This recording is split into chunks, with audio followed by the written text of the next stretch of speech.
के पवजित होने के निर्णय के बारे में तुम क्या सोचती हो? तो यशोधरा ने संयमित होकर के बड़ी गंभीरता के साथ कहा, यदि मेरे सामने भी ये परिस्थितियां होती, अगर मैं भी उस सभा में होती और मेरे सामने भी ये परिस्थिति होती, तो मैं कभी भी कोलियों के विरुद्ध युद्ध लड़ने के निर्णय के साथ नहीं हो सकती थी। क्या कहा? मैं कभी भी कोलियों के विरुद्ध युद्ध लड़ने के निर्णय के साथ नहीं हो सकती थी। मेरा भी यही निर्णय होता जो आपने लिया है, इसलिए आपका निर्णय उचित है। मेरी सहमति और मेरा समर्थन आपके साथ है।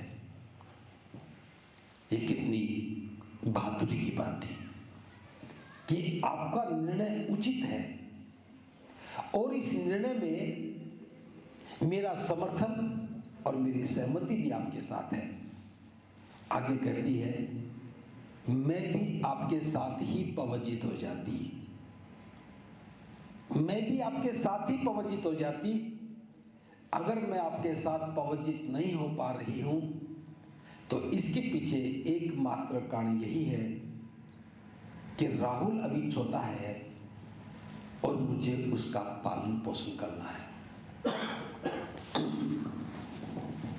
अब यहां एक और नया पक्ष सामने आया। सिद्धार्थ का निर्णय किसको प्रभावित कर रहा था? परिवार को, माता पिता, पत्नी को, बेटे के जीवन को। सिद्धार्थ को बस यही चिंता थी कि यशोधरा क्या सोचेगी, माता पिता के दिल पर क्या बीतेगी। लेकिन सारी संभावनाओं को निर्मूल सिद्ध करते हुए यशोधरा का पक्ष बहुत मजबूत है। कहते कि आपका निर्णय उचित है।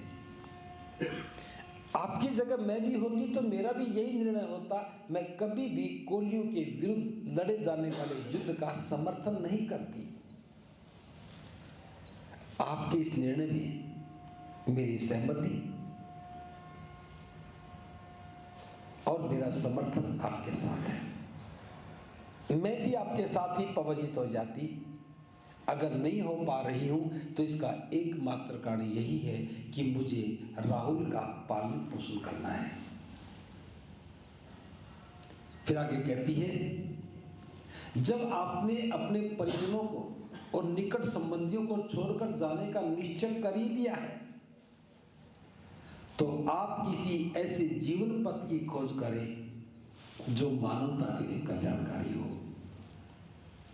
यानी कि अपने जीवन के इतने बड़े दुख को सामने देखते हुए कि जीवन साथी सब कुछ त्याग करके जा रहे हैं, छोटा सा 7 दिन का बच्चा सामने है, भविष्य में साथ रहने की कोई संभावना नहीं है, फिर भी क्या कहती है, अगर आपने अपने परिजनों और प्रियजनों, सगे संबंधियों को त्यागने का निर्णय कर ही लिया है तो जाओ और किसी ऐसे नए जीवन पथ की खोज करना जो मानवता के लिए कल्याणकारी हो। भले ये परिस्थितियां बिगड़ गई, घर त्याग करने का निर्णय हो गया, लेकिन जाओ और ऐसे जीवन पथ की खोज करना जो मानवता के लिए कल्याणकारी हो। यशोधरा भी उस निर्णय की सार्थकता के लिए एक नया लक्ष्य तैयार करती है। वो ये नहीं कहती कि अपना ध्यान रखना, उसने नहीं कहा कि जंगल में कहां रहोगे, अपना ख्याल रखना नहीं कहा। निर्णय ले ही लिया है तो जाइए और ऐसे जीवन पथ की खोज करना जो मानवता के लिए कल्याणकारी हो। सही मायने में जो त्याग है, उस त्याग के पीछे भावना क्या है? जैसे यशोधरा ने कहा कि मेरा समर्थन और मेरा साथ आपके साथ है। समर्थन इस निर्णय के लिए है और साथ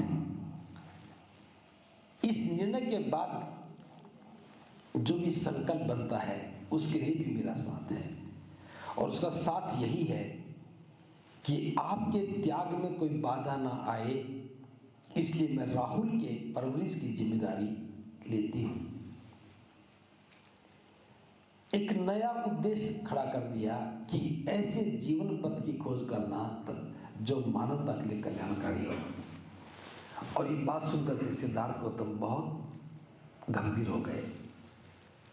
उन्होंने कभी सोचा ही नहीं था कि यशोधरा इतना गहरा सोचती होगी, यशोधरा इतनी वीर और साहसी होगी, इतनी उदार हृदय वाली होगी। सिद्धार्थ के मन में ख्याल आया कि मैं कितना गौरवशाली हूं, मैं कितना धन्य हूं कि मुझे यशोधरा जैसी जीवन संगिनी का साथ मिला। अब सिद्धार्थ के मन में क्या भाव आया? सिद्धार्थ के मन में इस बात का दुख नहीं हुआ कि मुझे अपनी जीवन संगिनी का त्याग करना है। सिद्धार्थ के मन में भी कृतज्ञता का भाव पैदा हुआ कि मैं कितना गौरवशाली हूं कि मैंने कभी देखा ही नहीं, समझा ही नहीं कि यशोधरा इतनी महान हो सकती है, यशोधरा इतनी आगे हो सकती है कि ऐसी परिस्थिति में भी वह अपने दुखों का ख्याल नहीं कर रही, वह मेरे दुख की चिंता नहीं कर रही, वो मानवता के कल्याण के लिए सोच रही है। मुझे कमजोर नहीं कर रही, आंखों में आंसू ला करके रो करके कि मैं क्या करूंगी, मेरा क्या होगा, आपके बिना मेरा जीवन कैसा है, ऐसा नहीं कर रही। वो धैर्य और साहस के साथ कह रही है। इतनी वीर और साहसी यशोधरा है, ऐसा कभी मैंने सोचा ही नहीं था।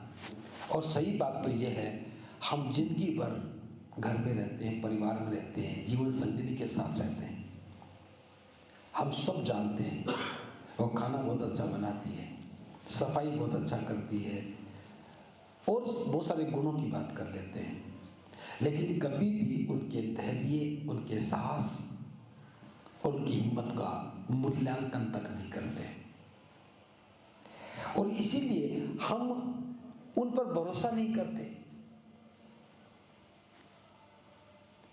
बाजार में सब्जी भी लानी होगी, आप लोग जाते, दूर जाना पड़ जाए तो कहीं नहीं तुम कैसे जाओगी, और जब हम घर में नहीं हो और कोई मुसीबत आ जाए तो कितनी मुसीबतों को पार करके वो कहां से कहां पहुंच जाती हैं।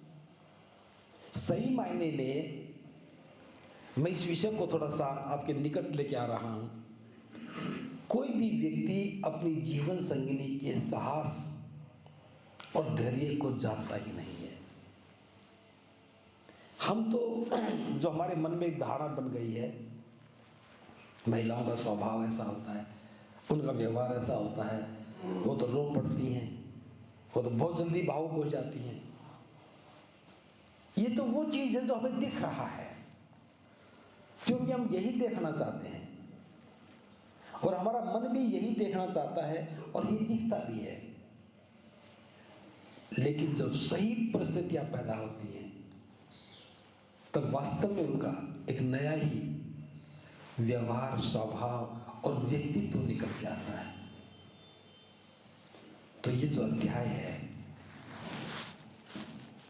ये भी बहुत कुछ सिखाता है। जो परिस्थितियां निर्मित होती हैं, उनसे तो नई संभावनाएं बनती हैं, उनसे जो नई मुसीबतें आती हैं, उसमें हम कितने दोषी होते हैं कि हम किसी एक समस्या के समाधान की बात कर रहे थे और एक नई समस्या को जन्म दे दिया। एक नई समस्या को जन्म देने के बाद एक और नई समस्या पैदा हो गई और कितने लोग उससे प्रभावित होते हैं। इस विषय को मैं यही रोकते हुए थोड़ा और अगली बात कर रहा हूं। हमारे गली मोहल्ले में जहां रहते हैं कितने ही झगड़े निरर्थक थे, कितनी बातें निरर्थक थी। जितनी घटनाएं हमारे जीवन में घटी हैं, जिनका बड़ा नुकसान हुआ है, अगर हम गंभीरता से देखें, अगर आज मूल्यांकन करके देखें, इस अध्याय को पढ़ने के बाद मूल्यांकन करते हैं, तब हमें लगता है कि वो परिस्थितियां ही गलत थी। उसमें हमारी भूमिका गलत थी, हमारे निर्णय गलत थे। अरे उसने ऐसा कहा और मैंने उसको एक तमाचा मारा। ये क्या है? ये उस परिस्थिति को बिगाड़ने का स्वभाव है।